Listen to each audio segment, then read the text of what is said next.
Hello friends, मैं हूं आपका मित्र पितामर जहांगीर और आज के सेशन में हम मैन टूल बार को डिस्कस कर रहे हैं।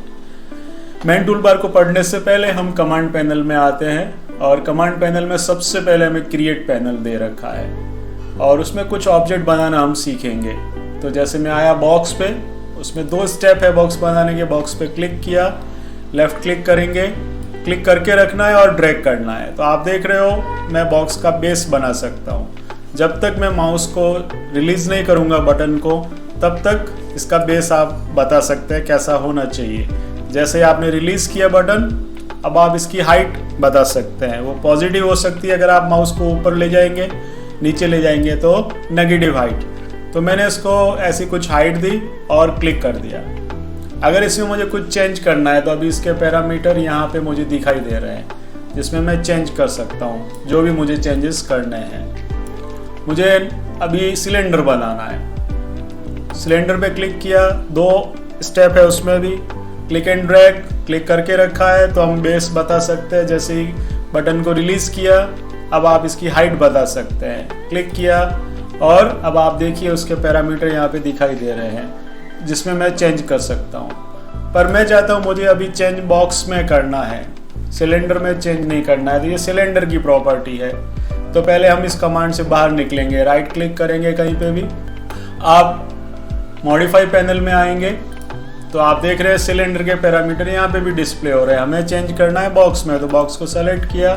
आप देख रहे हैं बॉक्स के पैरामीटर यहाँ पे आ रहे हैं। जो भी मुझे चेंज करना है मैं उसमें चेंज कर सकता हूँ। सिलेंडर में करना है उसे सेलेक्ट करेंगे, उसके पैरामीटर्स आ जाएंगे। तो ये हमने थोड़ा डिस्कस किया क्रिएट की हेल्प से कैसे ऑब्जेक्ट बनाना है और मॉडिफाई पैनल में जाके उसमें कैसे बदलाव करना है। अब हम आते हैं मैन टूल बार पे। मैन टूल बार पे सबसे पहले अंडू रीडू दे रखा है, जिसके बारे में हम जानते हैं। अंडू जो आपने लास्ट में एक्शन किया है उसे कैंसिल करना है। देखिए रीडू, अंडू के एक्शन को कैंसिल करना है। इसके बाद हमें दे रखा है सेलेक्ट एंड लिंक। ये बहुत ही इंपॉर्टेंट ऑप्शन है जो पेरेंट चाइल्ड टेक्निक में काम में आता है। समटाइम्स जब आप एनिमेशन क्रिएट कर रहे होते हैं तो बहुत सारे कंट्रोलर्स वगैरह हम बनाते हैं, उसमें भी काम में लेते हैं। और आर्किटेक्चरल में भी जब हम AEC एक्सटेंडेड से वॉल बनाते हैं और उसके ऊपर कोई डोर या विंडो को लिंक करना है तो उसमें काम में आता है। तो अभी हम इन 2 ऑब्जेक्ट पे इसको करके देखते हैं। मैं जाता हूँ, सेलेक्ट एंड लिंक पे क्लिक किया मैंने और मैं चाहता हूँ इस सिलेंडर को ये बॉक्स कंट्रोल करे। तो सिलेंडर क्या हुआ, चाइल्ड हुआ। उस पर क्लिक करके रखेंगे और ड्रैग करेंगे और जब ऐसे हाईलाइट होता है पेरेंट, उस समय बटन छोड़ देंगे। तो अभी ये बॉक्स इसका पेरेंट बन गया है। हम आते हैं, इसको क्लिक किया हमने, W प्रेस किया, मूव कमांड लिया और जब मैं इसको मूव कर रहा हूँ आप देख रहे हैं ये सिलेंडर उसके साथ में हमें मूव होता हुआ दिखाई दे रहा है। अगर रोटेट करेंगे तो रोटेट होता हुआ भी हमें दिखाई देगा इस तरीके से। और चाइल्ड ऑब्जेक्ट जो है वो फ्री है, सिलेंडर फ्री है। अगर मैं सिलेंडर को मूव करता हूँ तो इस बॉक्स पे कोई इफेक्ट नहीं आएगा।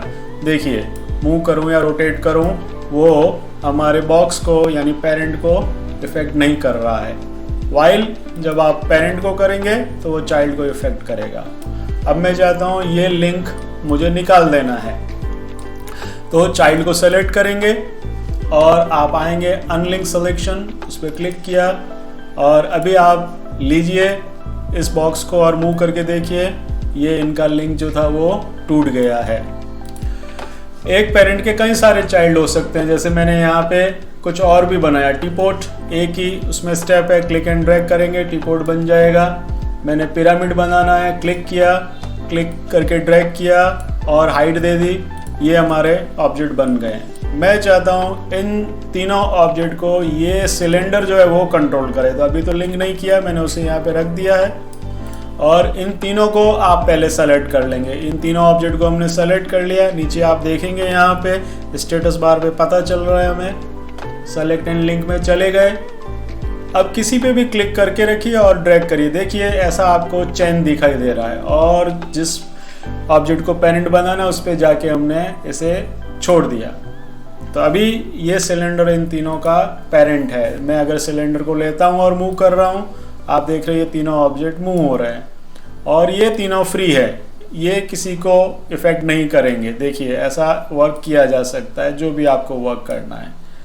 और ये हमारा पेरेंट, तो ये हमने समझा पेरेंट चाइल्ड टेक्निक को। अगेन मैं चाहता हूँ इनका लिंक तोड़ देना है। तीनों ऑब्जेक्ट को आप सेलेक्ट कर लेंगे, ये तीनों को हमने सेलेक्ट कर लिया और अनलिंक सिलेक्शन। अभी आप मूव करके देखिए सिलेंडर इनको इफेक्ट नहीं कर रहा है। इसके बाद है बाइंड टू स्पेस स्वैप। ये पार्टिकल्स में ज़्यादा यूज़ आता है। जब आपने पार्टिकल्स बनाए हो और आप चाहते हो कि पार्टिकल्स के ऊपर किसी ग्रेविटी को अप्लाई करना है, तो इसकी हम हेल्प लेते हैं।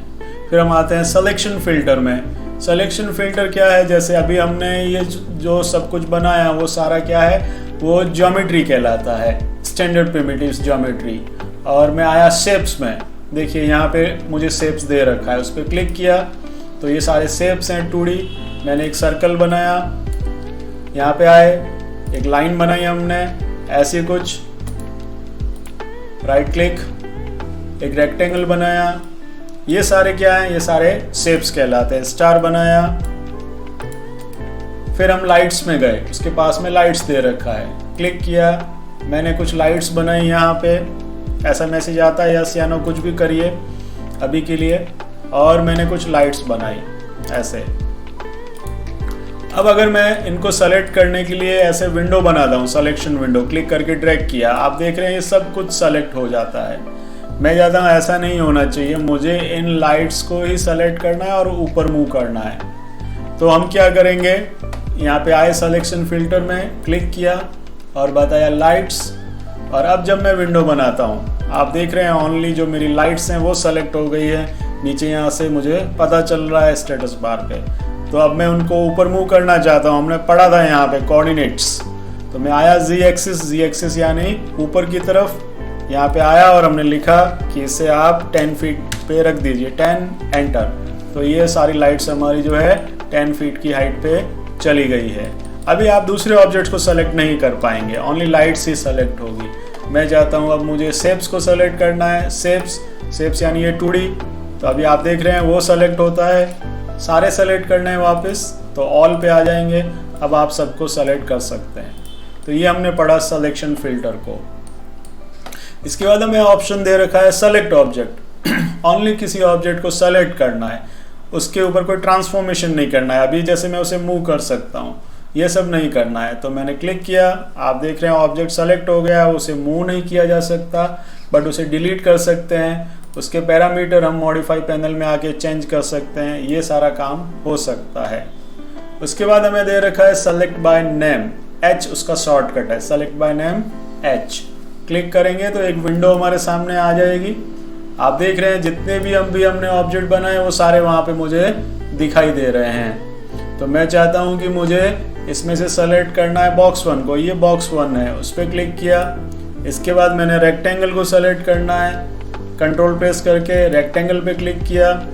और टीपोर्ट को करना है, कंट्रोल प्रेस करके टीपोर्ट पे किया एंड ओके।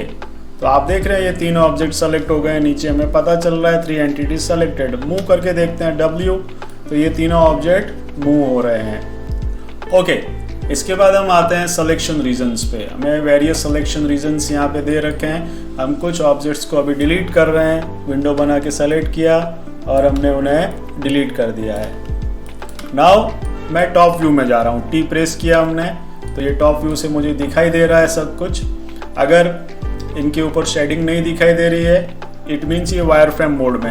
F3 प्रेस करेंगे तो ये आपको शेडिंग दिखाई दे रही है।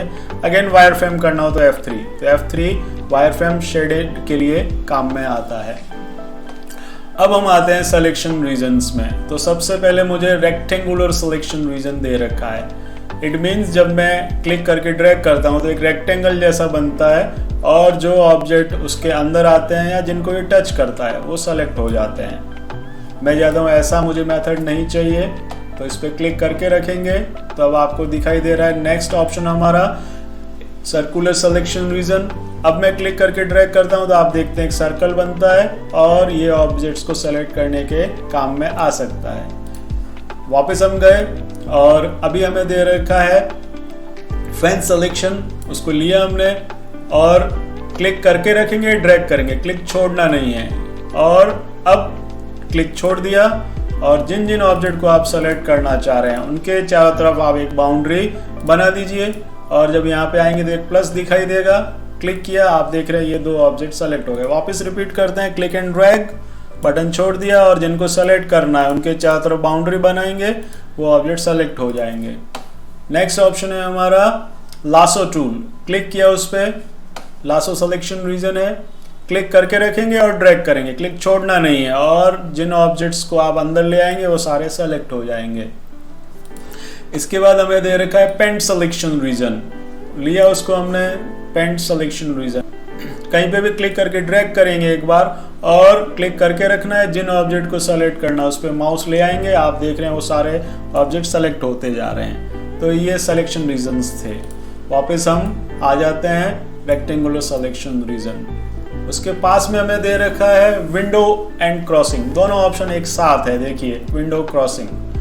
तो अभी आपने ले रखा है क्रॉसिंग। कैसे पता चला? आप देखिए एक ऑब्जेक्ट आधा उसके अंदर है आधा बाहर है।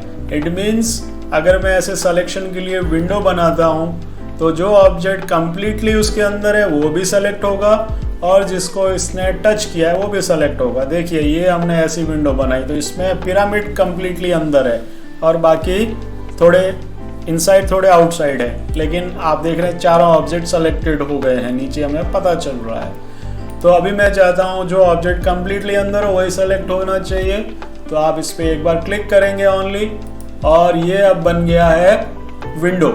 देखिए वो जो ऑब्जेक्ट पूरा अंदर होगा वो सेलेक्ट होगा।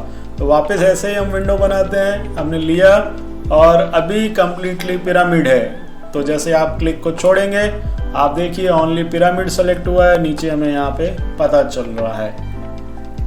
इसके बाद वाले जो टूल्स हैं वापस हमने ले लिया विंडो क्रॉसिंग, लिया पर्सपेक्टिव में आ गए P और हमें ऐसा दिखाई दे रहा है। हमने इससे पहले वाले सेशन में शॉर्ट वीडियो में हमारे ट्रांसफॉर्मेशन टूल पढ़े थे, जैसे W मूव करने के लिए, तो यहाँ से भी वो लिया जाता है सेलेक्ट एंड मूव W। तो मैं किसी भी ऑब्जेक्ट पे क्लिक करूंगा, मुझे ऐसा पाइवट दिखाई दे रहा है, तीनों एक्सिस मेरे दिखाई दे रहे हैं, X axis, Y axis and Z axis. यहाँ से मुझे पता चल रहा है कॉर्नर में। और जब आप एरो के डायरेक्शन में मूव करते हैं तो पॉजिटिव एक्सिस पे आप मूव करते हैं। तो हम आते हैं X एक्सिस पे, नीचे आप यहाँ पे चेक करिएगा, मैंने क्लिक किया और ड्रैग किया, आप देख रहे हैं पॉजिटिव वैल्यू आ रही है। और जैसे मैं नेगेटिव डायरेक्शन में आ रहा हूँ, देखिए अभी नेगेटिव वैल्यूज आ गई हैं। इसको कैसे समझेंगे? इसको समझने के लिए हमने ओनली हमारा एक बॉक्स ले लिया है और इस बॉक्स को हम ले आते हैं हमारे रेफरेंस कोऑर्डिनेट सिस्टम, यानी ओरिजिन पे 0 0 0 पे, ये वाला जो आप यहाँ पे इंटरसेक्शन देख रहे हैं डार्क, वो हमारा 0 0 0 है। तो यहाँ पे आइए, आप टाइप करिए X एक्सिस पे 0, Y पे 0, Z एक्सिस पे 0 ऑलरेडी है, तो ये सेंटर में आ गया। देखिए हमने ऑर्बिट करके चेक किया। अब मैं जब इसे मूव कर रहा हूँ इस तरफ तो पॉजिटिव वैल्यू, जबकि ऑपोजिट डायरेक्शन में तो नेगेटिव वैल्यू। ऊपर ले जा रहा हूँ, Z एक्सिस पे क्लिक किया, ड्रैग किया, आप देख रहे हैं पॉजिटिव वैल्यू आ रही है यहाँ पर, और जैसे ग्रिड के नीचे ले जाएंगे नेगेटिव वैल्यू आ रही है। तो हम सीधा भी इनपुट दे सकते हैं यहाँ पे, जैसे मैं इसे चाहता हूँ कि इसे 3 फीट अप मूव करना है, तो हम Z एक्सिस पे मूव कमांड ले रखा है, यहाँ पे लिखा हमने 3 और एंटर, आप देख रहे हैं ऊपर मूव हो गया है, 0 वापस अपनी जगह पर आ जाएगा। तो ये हमने पढ़ा सेलेक्ट एंड मूव को।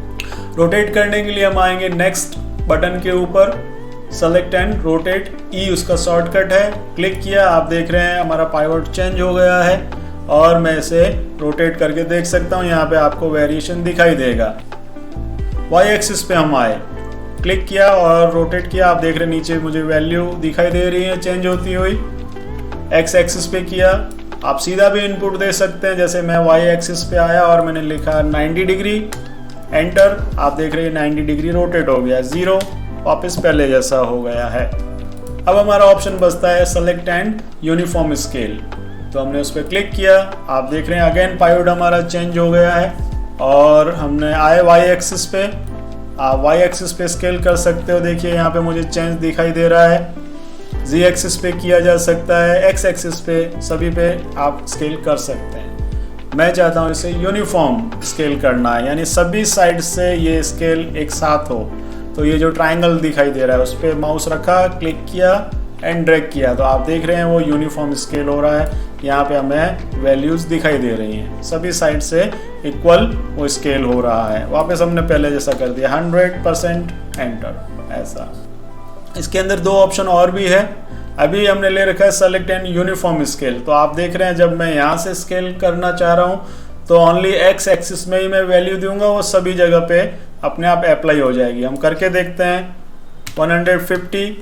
50% इसको बढ़ाना है। आप देखिए एंटर देते ही वाई एक्सिस और जी एक्सिस पे भी ये बढ़ गया है। अंडू किया हमने। मैं चाहता हूँ ऐसा नहीं हो, मुझे वाई एक्सिस और जी एक्सिस पे भी अलग से स्केल करना है। तो क्लिक करके रखेंगे, सेकंड ऑप्शन पे आएंगे select and non uniform scale. देखिए अब आप देख रहे हैं यहाँ पे हमें दिखाई दे रहे हैं, और मैं आके यहाँ पे बताता हूँ कि मुझे वाई एक्सिस पे 150% यानी 50% बढ़ाना है, जी एक्सिस पे डबल हाइट कर देनी है। तो आप देख रहे हैं इस तरीके से मुझे चेंज दिखाई दे रहा है। और लास्ट ऑप्शन हमारा है सेलेक्ट एंड स्क्वेस, उसको लिया हमने। अब जब मैं किसी एक्सिस पे उसे स्केल करता हूँ तो ये दो एक्सिस को इफेक्ट करता है जनरली। मैं एक्स एक्सिस पे कर रहा हूँ, देखिए वो दूसरे एक्सिस को भी ऐसे चेंज कर रहा है। यहाँ पे आए और किया तो ऐसा मुझे चेंज दिखाई दे रहा है सेलेक्ट एंड स्क्वेस। जबकि मैं वापस आता हूँ सेलेक्ट एंड यूनिफॉर्म स्केल, अभी हम कर रहे हैं तो ओनली एक एक्सिस पे मुझे चेंज होता हुआ दिखाई दे रहा है। तो आज के लिए इतना ही। नेक्स्ट सेशन में हम और बहुत सारे ऑप्शंस को डिस्कस करेंगे। सब्सक्राइब करिए मेरे चैनल को। Thank you.